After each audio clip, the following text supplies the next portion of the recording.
Good afternoon, Kennesaw State. My name is Rio White, and I welcome you to the third episode of the Owl Hour Sports show here on student-run Owl Radio. As always, I am joined here in the room with Devon, Delarm, and Henry Higuita. And we're going to be talking about all sorts of topics today, about KSU sports as well as sports from all around the country. So we're going to start out today by talking about the Kennesaw State football team's victory in a minute, but before that, I'm going to go and cover some of the other KSU sports from the past week. So the big news this week from track and field, they had the women's cross country team had a really strong performance in the North Alabama Showcase with a fourth place finish out of 21 teams from a variety of conferences, and the big star of that was freshman Naya Hernandez, who not only set a personal best in the 5K with 16 minutes and 52 seconds, but she also was the top finisher both for KSU's team as well as the top finisher representing the Atlantic Sun Conference. She had a sixth place finish out of all of the athletes who were participating in the tournament. So a really big shout out to her and a strong performance for this women's cross country team that is really going up the rankings in the regional polls and is becoming a force once again. As well, the soccer team has finally gone back to winning ways. It's been a really interesting season for them. A lot of positives and a lot of things to work on, but I think a big statement win against Wofford, which also the football team beat, but the soccer team with a really strong second half performance to get a 3-1 victory over Wofford. Really impressive stuff, and another way to kickstart the season for them, try to get some consistency for a team that does have a lot of talent and a lot of different areas on their roster. But I think getting that sense of consistency, this can be a big chance for them to do that. One of the more interesting statistics is Wofford had 15 shots, while KSU only had 13, but Wofford only converted one of those for a goal. 8 shots on goal for Wofford, only 1 goal. KSU took all of their chances. They were clinical. 3 goals scored on 3 shots on goal, as well as an impressive 7 saves from the KSU goalkeeper. So a really good performance from them. Let's see what head coach Benji Walton had to say about that. So one of the big performances was from Lexi Labonte, who had a big goal to start the game, and head coach Walton had a little bit to say about her. Lexi is a unique player. She's very technical. The team and I call her Buzzsaw. She'll have at least 3 or 4 goals a game because of how hard she works. She creates everything off of her energy. So that's really great to have someone who can be really that, as they say, talisman, or woman in this case, to be someone who can lead the team offensively and really give them goal-scoring chances and who can also finish as well. So really good stuff from the soccer team right there. The volleyball team had a couple of road victories out in the Carolinas. So one was against Furman, a 3-1 victory for them. Another really impressive performance, especially in tight sets. That's always been kind of a historical thing for the KSU volleyball team, has been the ability to win tight sets that are really decided by 5 or less points. And so they dropped the first set against Furman, 27-25, but came back 28-26, 25-22, and then had a much more pedestrian fourth 25-16, a little more of a comfort zone, I guess you could say, there in that fourth set. So, again, that was a big win for them. And they also had a big victory against Samford, and that was a 3-0 set victory for them, 26-24, 25-22, 25-21. Again, this is a Kennesaw team that has shown a lot of strength this season, is really trying to, like the soccer team, find the consistency to win and really go forward in the conference as a team that has historically been very strong in the conference. The tennis team, it's about time I mentioned the tennis team and what they've been doing this year. So the men's tennis team, really positive performance at the Sanford Fall Invite and the Limestone Challenger this past weekend. Really good performances. Daniel Bodie, Saru Tezuka, Harvey Conway, and Kevin Patel went a combined 20 and 3 at the Sanford Fall Invite number 1. So the formatting is quite interesting for these college tournaments, but essentially they go by sets, and so 20 sets to 3, a very interesting way of going about that. Former KSU tennis star Simon Prichard is now an assistant coach there and has been for a couple of seasons, and seems like he's having a really positive effect on that team, combined with a very experienced head coach, Matt Omri, as well. So that's a team that really, with that sort of both individual, obviously with tennis being a very individual sport, but also with that cohesiveness, this can be a very strong team going forward as well. And now we can talk a little bit about the big football game for Kennesaw State. A good, refreshing performance after a very, very difficult loss to Georgia Tech, with a big win over Wofford, 31-10. A lot of positives from that game, including a big performance by Glover. Let me get this right here. Glover, I believe, was the first player this season, well, along with Xavier Shepard, to have over 100 individual yards. So Glover with 117 rushing yards, Shepard with 108, and the team once again going past that 300 mark. 339 net yards for the running attack. Devon or Henry, any comments on that game? Sadly, I didn't get a chance to watch it. I've only heard good things about it. That's all I got to say there. Yeah, same for me. I didn't get a chance to watch the game, but I'm glad they could pull the win. Yeah, it's a third all-time victory for KSU against Wofford. They are 3 for 3 in that department. They have not dropped any games against Wofford. The first two are a lot tighter. This one, 31-10, but it was a defensive struggle earlier on in the game. But KSU were able to pull away and now have a lot of momentum heading into the bye week, and they're going to be preparing for a very difficult performance against Jacksonville State, which is a perennial powerhouse in the FCS. It's going to be, another test of the defense, which seemed to do really well against Wofford, which, is a pretty strong team in their own right. So having that sort of defensive consistency is going to be important against Jacksonville State, which is very strong, and we'll have to see if it's going to be another shootout like it was a couple of years ago against them. That it will be a very, very exciting performance. So, football next up for them. They do have a bye week. They're going to have to have a few road games coming up after the Jacksonville State game.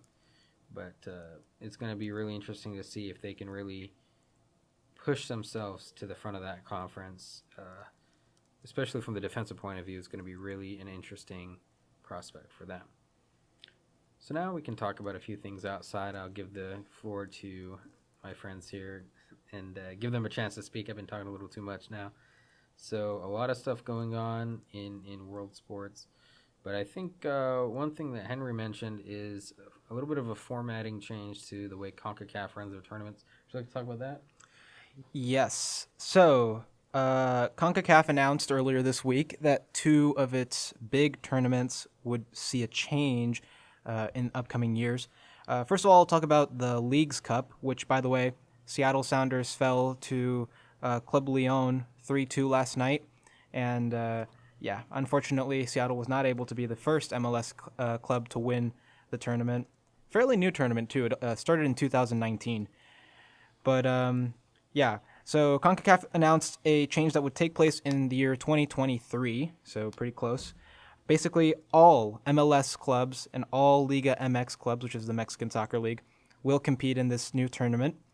It will be a World Cup-style tournament, so pretty much all the teams are going to be placed into groups of like 4 or 5 teams, more or less, and they'll play a few games in group stage, then they'll move on to round of 16, quarterfinals, semis, so on and so forth. Due to this tournament, both leagues will pause for a month as the tournament goes on, and there are 3 CONCACAF Champions League spots up for grabs in this tournament. They will go to the winner, the runners, and the 2 runners-up. Speaking of CONCACAF Champions League, that is the second tournament that will receive an update. It'll be coming in 2024. There will be a total of 27 teams now. 22 will start in round 1, and then 5 will go through with a bye to the round of 16. The round 1 teams will consist of 4 MLS teams, 2 runners-up for the Leagues Cup, 5 Liga MX teams, 2 Canadian Premier League teams, U.S. Open Cup champions, Canadian champions, the Central American Cup champions, and the Caribbean Cup, 2 Caribbean Cup runners-up. The round of 16 teams will simply consist of the champions of each of those leagues. So the MLS Cup champion, the Liga MX champion, the Leagues Cup champion, the Central American Cup champion, and the Caribbean Cup champion. And it'll essentially, the first few rounds, the first round, the round of 16, quarterfinals, and semis will be home-away series. And then the final match will just be one match, one location, to decide the champion. And the champion of the tournament, as usual, will go on to represent CONCACAF in the FIFA Club World Cup. So very exciting to see more teams given the opportunity to participate in such a big, important tournament in this continent. So, yeah, that's what I've got for CONCACAF. So what do we got in terms of Atlanta United? What have they been up to? Atlanta United have been up to winning, which is great. They won on Saturday 3-2 against DC at home. This makes them win 7 out of 8 games of their last 8 games. They've been on quite the run. Notable goals from Barco, another free kick golazo. Everybody was talking about how Atlanta hadn't managed to grab a direct free kick goal since Kevin Kratz in Montreal a couple of years ago. Well, Barco did it in the previous game, and now he did it again. Wonder how long that streak's going to keep up. Barco's been on a roll. He's, he came back from the Olympics, and he's just gone insane. He is dribbling past defenders. He is really working well with the what they're calling the BAM attack: Barco, Araujo, Martinez, and Moreno.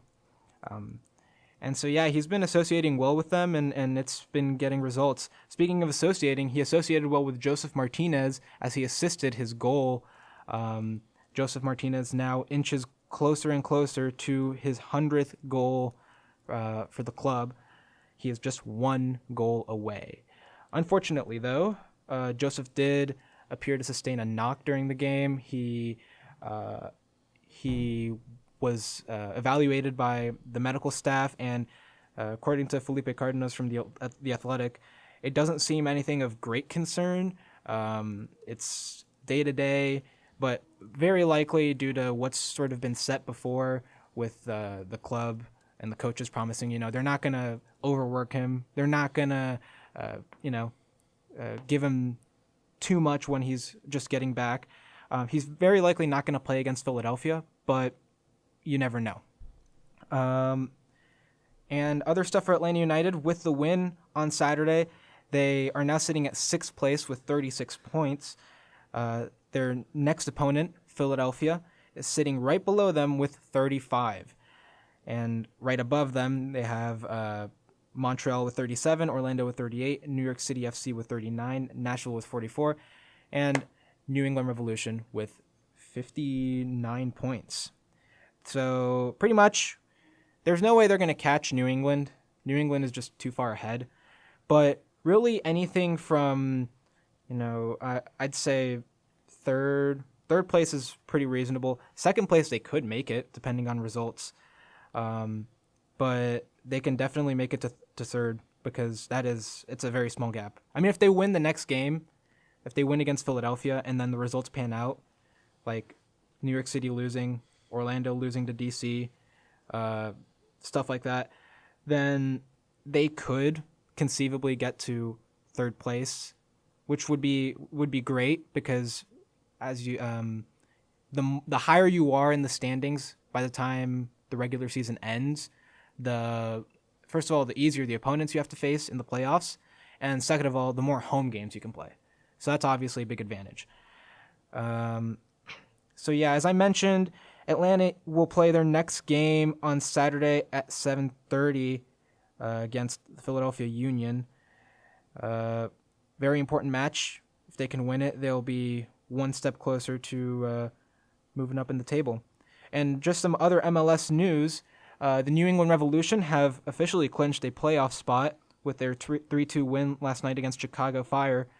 They are leading the Shield race with 59 points, and they're on track to smash the single-season point record that LAFC set in 2019 of 72 points. They have 7 games left to do so, and the rate they're going, I could totally see it happening.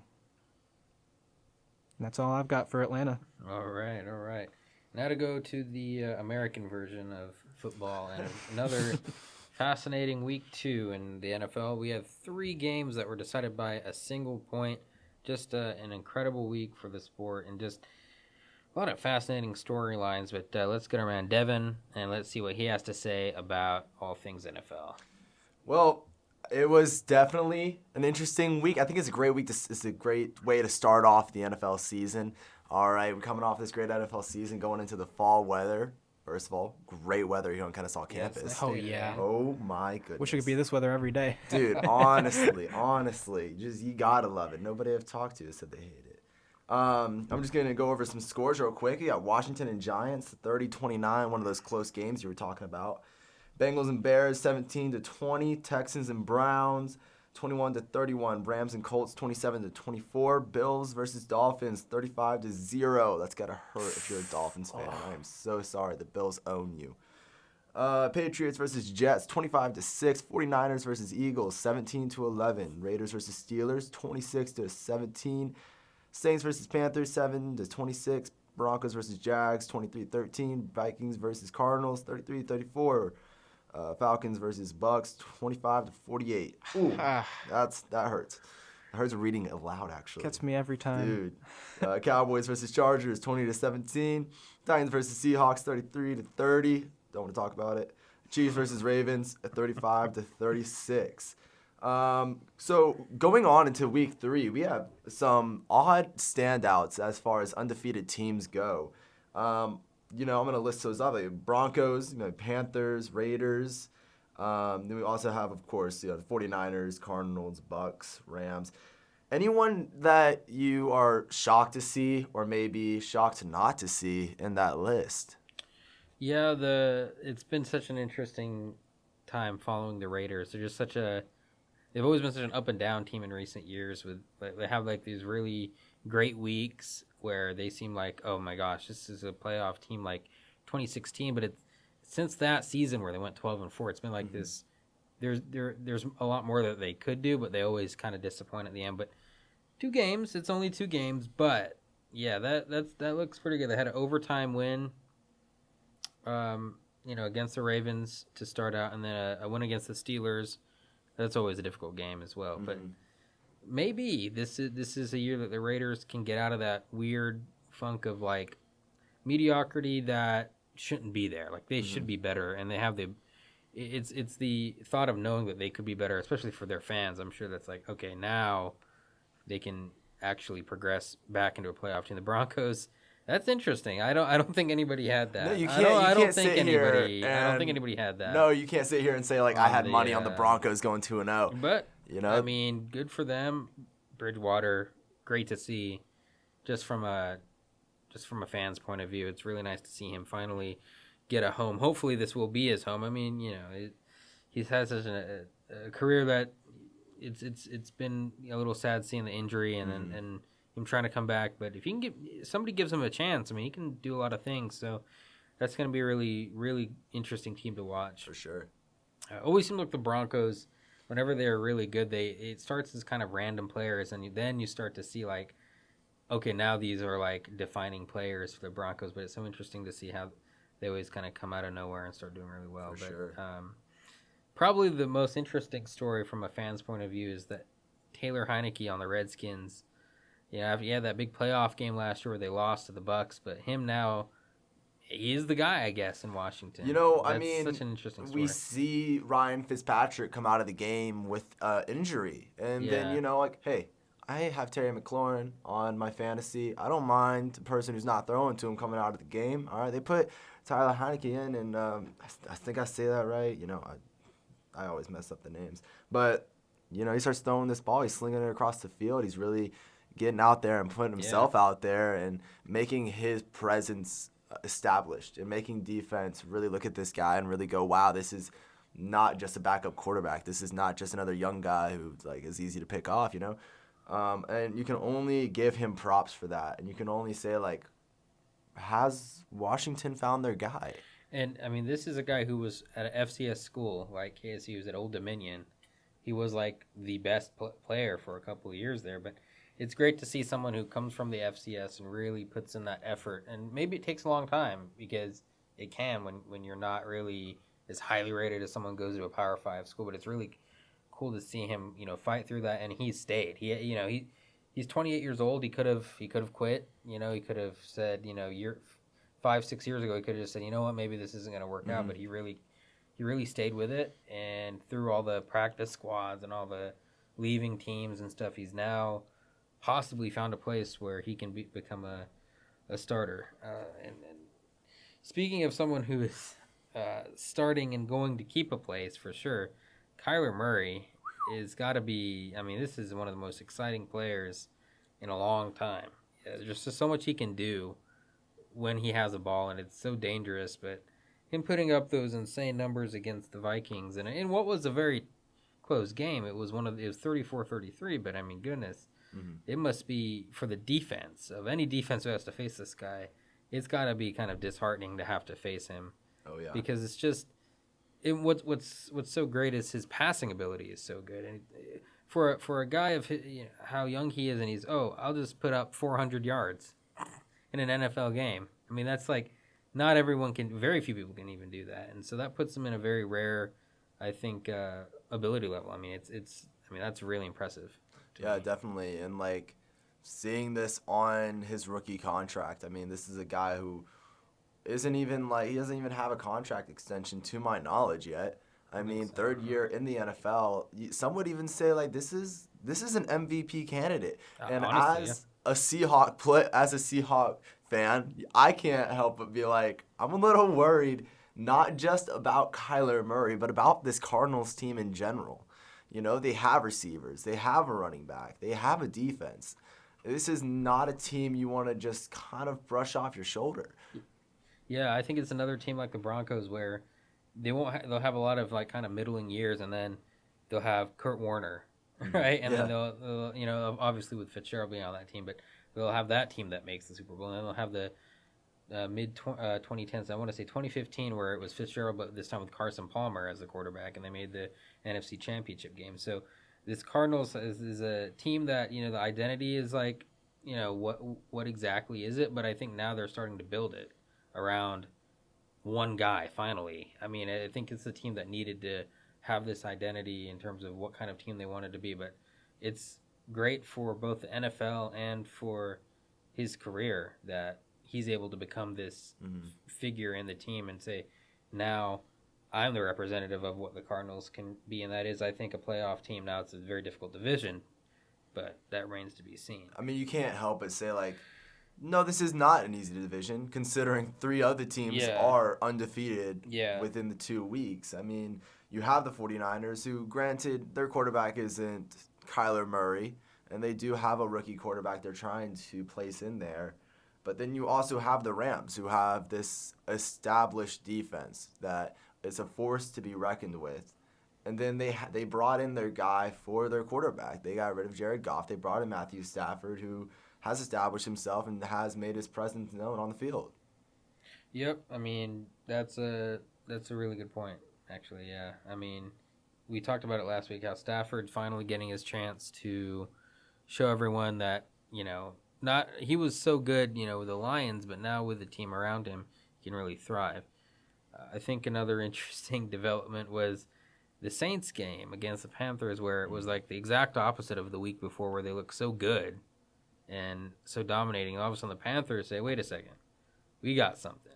And so that was it could have been worse. I think the game for the Saints, the scoreline could have been a lot bigger, 26-7, but Darnold, and this is another example right now. This is a young guy who I'm sure was not really excited to have to play for the Jets for a period of time and really wasn't able to show how good he was. Like, he didn't have any tools, around him. And now he's on a team that has all these players who can take the load off, like Christian McCaffrey. You don't always have to. But he had 38 passing attempts, which means he's willing to go in there and do that many. He's not afraid to get. So he had a 300-yard game against the Saints, pretty dominating. He had one really bad, decision, but a lot of really good decisions. So good to see Sam Darnold really, maybe this is his platform to become a more consistently successful quarterback in the NFL. I think he has that skill set, but, obviously with the Jets, he can't really show what you got. Right. So, I mean, we saw the same thing kind of happen with Ryan Tannehill, where he's on the Dolphins and he's got this coaching staff who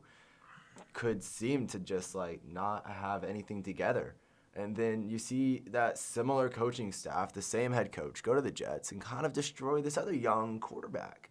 And so with Sam Darnold going to the Panthers, there was a lot of doubt around him. There was a lot of, well, is this guy really real? Did he just have a bad coach, or was this guy just not meant for the NFL? And then now we're seeing these Panthers as an undefeated team. Granted, it's only 2 weeks, okay? I mean, we look at these teams, they're undefeated. It's only been 2 games so far. There's been plenty of other teams who have gone 2-0 within 2 games, but this is still a guy who didn't really get his chance to shine in the Jets organization. But now with these Panthers, he's having a good coaching staff to really help move him along, and he's having these receivers who can really run these routes, catch this ball, do what they're supposed to. And then on top of that, the Panthers have a solid defense who he can, if he does slip up, they do have a defense to kind of rely on. And I think that's what has set Sam Darnold apart from everybody was, now he's not trapped. Now he's not trapped in this organization. He's able to really let loose at the ball. He's able to rely on a solid running back because, as you know, the Jets didn't really have a running back. I mean, they had Le'Veon Bell, but he's out of his prime at that point, And so he has these weapons now, and he's able to showcase his abilities, and now everyone's starting to see that. Yep, absolutely. And another really interesting development from last week was the Browns getting back to their winning ways against the Texans. But I think the news flash that some NFL fans may be interested in is, yes, Tyrod Taylor is alive, and he is playing on the Texans. It's good to see after that medical issue he had, last year with the I think there's a punctured lung that he had because of an actual medical malpractice. It was a kind of a bizarre situation, which is insane. Yeah, I feel so bad for the guy because but now he may be for the third time reignite his career, and because a talented guy who may not be the biggest guy out there, may not be the most dynamic quarterback, but he has the skills to be a starter and had a solid game against the Browns. Not necessarily a winning effort, but good to see there. But the Browns, a really, really solid Baker Mayfield performance there. Only 2 incompletions, one of which was an interception, but 19 for 21, not too bad. And a solid win for the Browns, who are definitely in the playoff hunt, and a team that needs that consistency from Mayfield as well as their defense to keep themselves up in that NFC North, or AFC North. For sure. And looking at these Browns team, you can't help but notice they have a dominant backfield.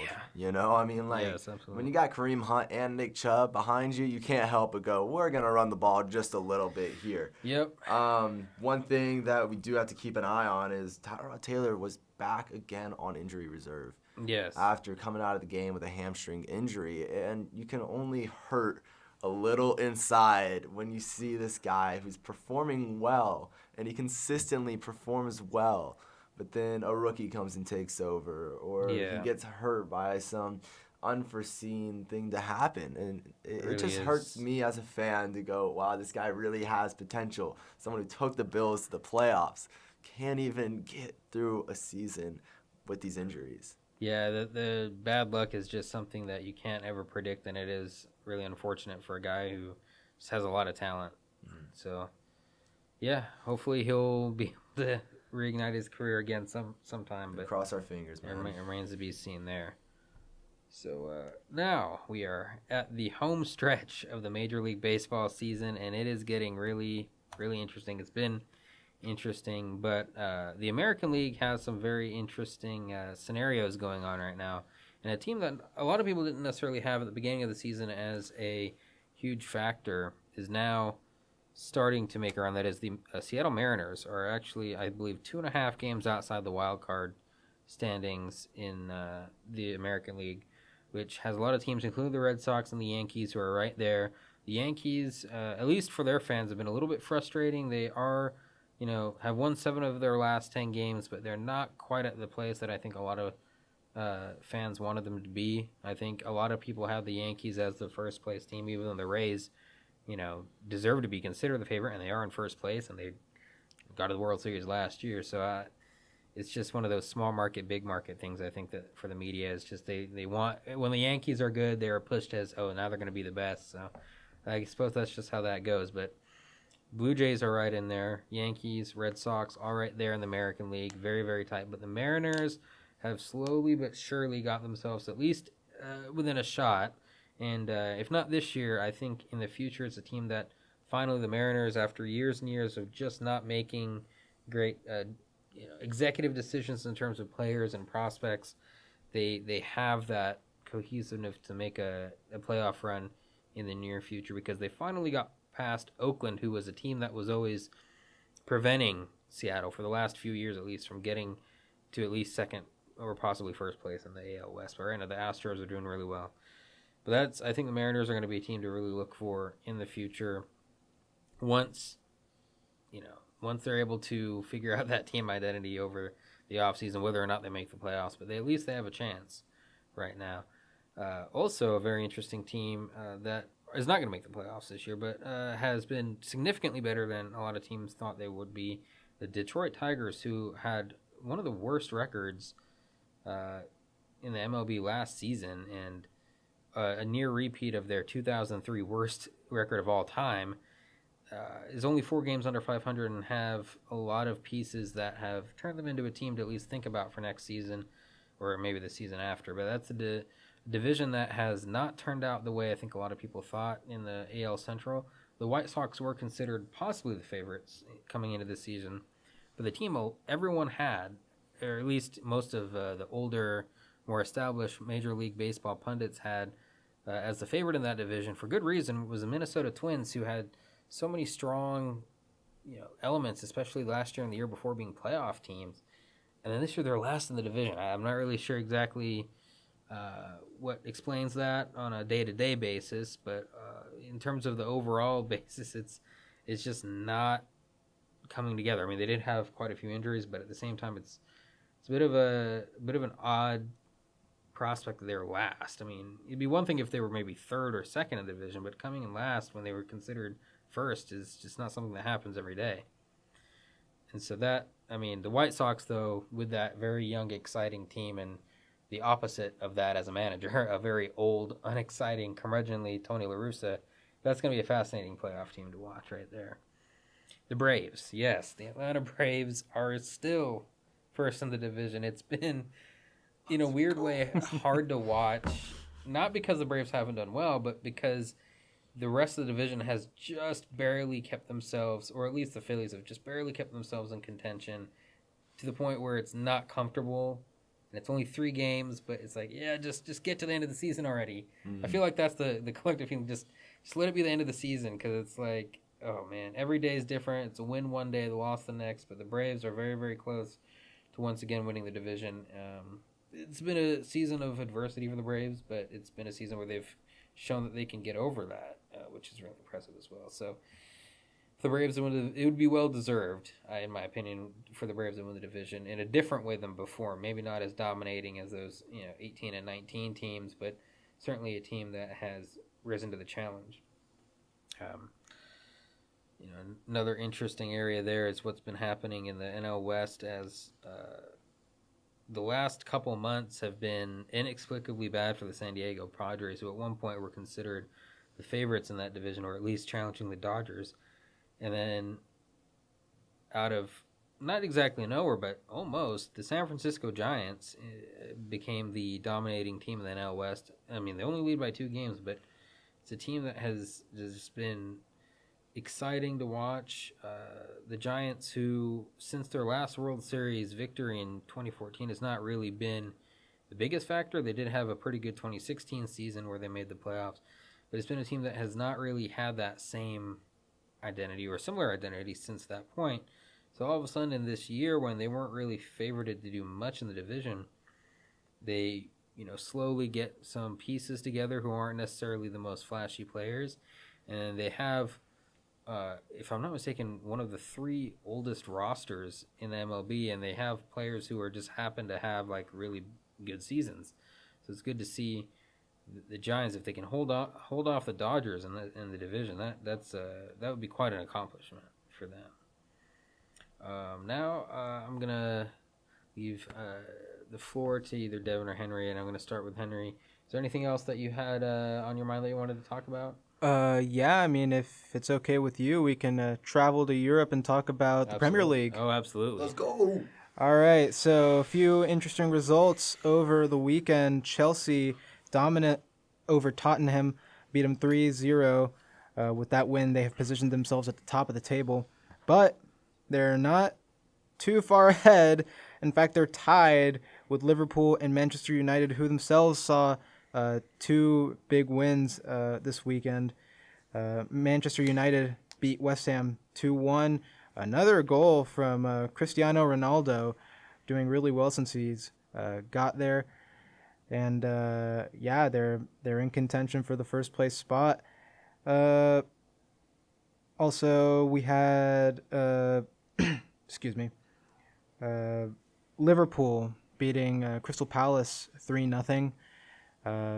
Very good game, and this weekend we've also got some exciting games. Saturday, one game that I'm going to be watching is the Chelsea-Man City match. That's going to be a very interesting one. Saturday at 7:30 a.m.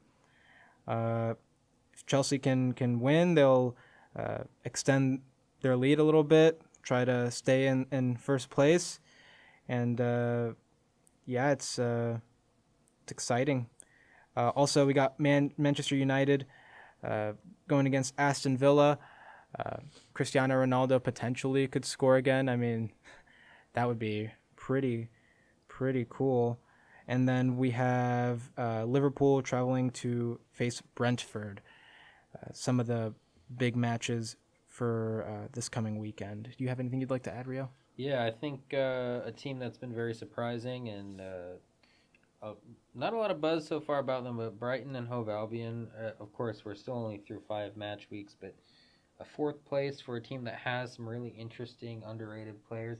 I mean, certain players who have been there, like Pascal Gross, who have been there for a long time, who are considered, really good players. But I think the one, you got Danny Welbeck, who's on that team now. So former Arsenal player who is doing really, really well at Brighton. They have a lot of new players that they did after they sold center back Ben White to Arsenal for some exorbitant fee of like 60 to 80 million pounds. But that has seemed to work out in terms of the pieces that they got with that money. They've spent well. Again, a lot of underrated players on that team. But the reason I bring Brighton up, besides the fact that they should be, congratulated for their victories, is specifically their last one. The first 3 were against teams that admittedly weren't the best, but their last victory was against Leicester. Anytime you can beat Leicester, wherever they are, I mean, that's a tough team to beat. And so that win, I think, shows me that this team can at least legitimately be a top half team.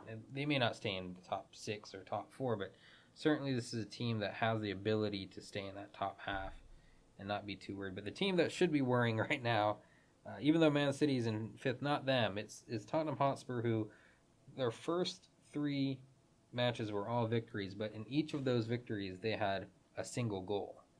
And so that was always looking a little bit tenuous, but 2 consecutive losses, and they were fortunate that the teams around them also lost, West Ham and Everton, because those 2 teams, aside from those 2 losses, have looked much better than Tottenham in general in terms of the style of play.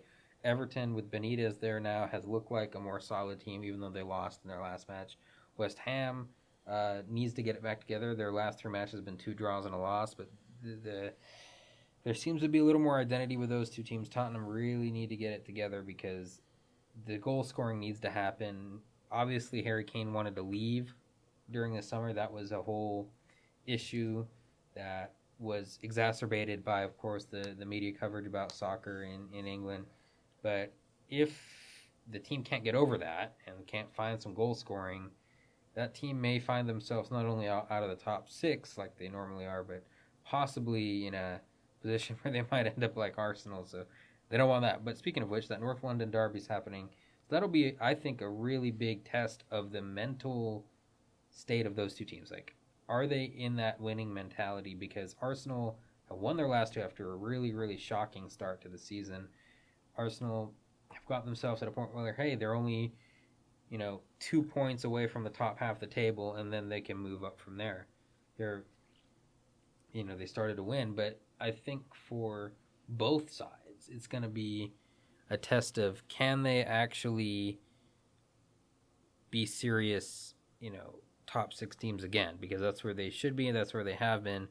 But now some of these other teams, Everton, West Ham, I think Villa has the talent to be a side that can challenge the top 6 in terms of talent level. Whether they execute, right now they're 10th place, but again, this is very early in the season, so both Tottenham and Arsenal need to be concerned about where they're headed as a team, because if they sleep, these other teams are going to sneak up on them. So that's what I think is a possibility in this Premier League. Devon, do you have anything else you want to touch on? Yeah, I can just run over some quick news throughout the league. Just keep everybody in the loop. Like we talked about earlier, Tyrod Taylor is going to be placed on injury reserve with that hamstring injury. Andy Dalton came out with an injury, meaning Justin Fields is set to start Week 3. Big win for the Bears fans. Antonio Brown is placed on the COVID-19 list. Tua is listed as a week-to-week with fractured ribs. This is just crazy that this happened. Aaron Jones wore a necklace with his father's ashes in his 4-touchdown game and actually lost it on the field. Oh. And the field team had to go find it. They did find it. Good news, but it was a whole thing that happened. Lamar is currently 9-0 when rushing over 100 yards.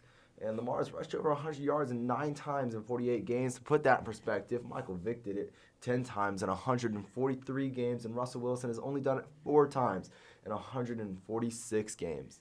That's just some quick NFL news for you guys. That's it for me.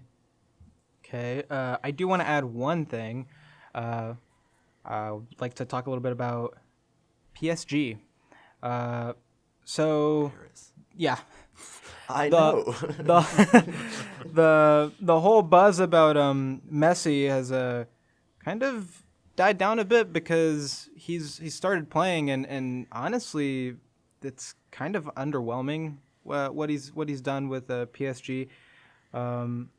I don't know what's going on. They have a crazy expensive squad. They have quality world-class players and they just seem to be struggling both in the league and in some of the tournaments like the Champions League. A few of the past results over the weekend, they faced Lyon, and they barely got through. They won 2-1 on a very questionable Neymar penalty call. I don't think that was a penalty, I'll be honest, but I don't know.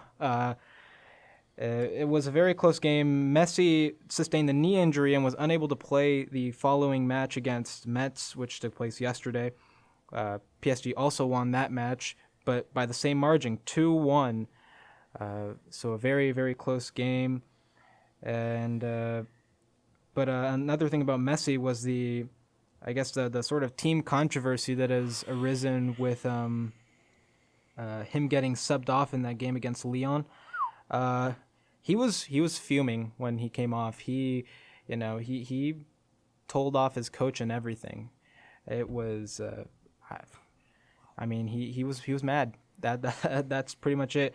Understandably. I'm just like I as an outside soccer guy, I'm trying to follow and I don't know, Messi from what I understand is a really good player. So to sub him out is a pretty big deal in my eyes. So even from an outside person, I'm just like, wow. He's a very, very talented player and he's obviously famous for that. Mm-hmm. But I just think either he's not clicking with the team or he's he's got something else. I don't understand, because he's got really good teammates. It's the best team in France, and I just don't understand with the squad that they have how he hasn't been able to make more of an impact. But anyway, he came off the apparent knee injury. That's what happened. I mean, he said he was fine, but his coach took him off, I guess, for precaution or just to open up the game. Either way, in came Icardi, who scored the tie-breaking goal in the 93rd minute of the match. So that was the game winner. Ultimately, I guess coach's decision was right. But that's. Well, he's the coach for a reason, I guess, and we saw that as the game progressed. Yeah. So I mean, they won the game. They got the 3 points. That's the important part. They are sitting well high in the standings, first place by a long shot. They will face Montpellier on Saturday at home, and then their next Champions League match will be Tuesday against none other than Man City. So that's going to be an exciting match to watch. Will Messi be there? Maybe. Will we see a different PSG side? Hopefully. Because so far they haven't shown much for the quality of players they have. Yeah, that's always interesting. I think it's a case study in building teams. I mean, we've seen it in the NBA when the Miami Heat were this big built team and they were very successful, but it doesn't always guarantee it when you combine talent. Sometimes it works really, really well, but you have to have a combination of, how much do the egos, play a part? Is the coach able to do anything about it? Because when you have Messi, who's like, arguably the all-time greatest player, what can you tell him what to do? Like, it's one thing in Barcelona, which he had been at his entire career since he was literally a teenager, and that's one thing. And I'm sure there was an understanding of how he did things, but now he's at the first new place in over 15 years. What do you do? Like, that's the thing. Yeah. It's like you can only sit. Wow, I just almost ate it. You can only sit here and wonder that same question, because this isn't the first time we've seen a huge superstar change teams. I mean, we saw it with Tom Brady when he goes from the Patriots to the Bucs, who didn't start out strong, and then you had to kind of question yourself and go, well, does Tom Brady make the call, or do you let Bruce Arians make the call? And, it kind of had to come down to Bruce Arians saying, I'm the coach. Tom Brady, I don't care who he is going to have to listen to me. I mean, we see the same thing kind of. You start talking about how PSG is struggling with this, and I can only think of when Dream Team actually was struggling at first too. And when we see all these NBA players from the best league in the world go to the Olympics, and they're struggling. It kind of comes down to, can you really just put superstars together and expect them to win every game? Yeah, I guess that's a good point. There are a lot of egos in that team. I mean, Kylian Mbappe, Neymar, just to name a few.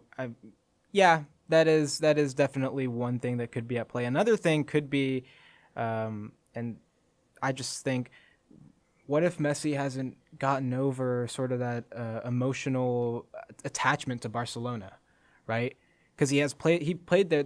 He started his professional career there. Mm-hmm. He's been there all his life, and now suddenly he's leaving the club that he's lived and played in for so long, that's cultivated him and pretty much brought him to the world stage where he is.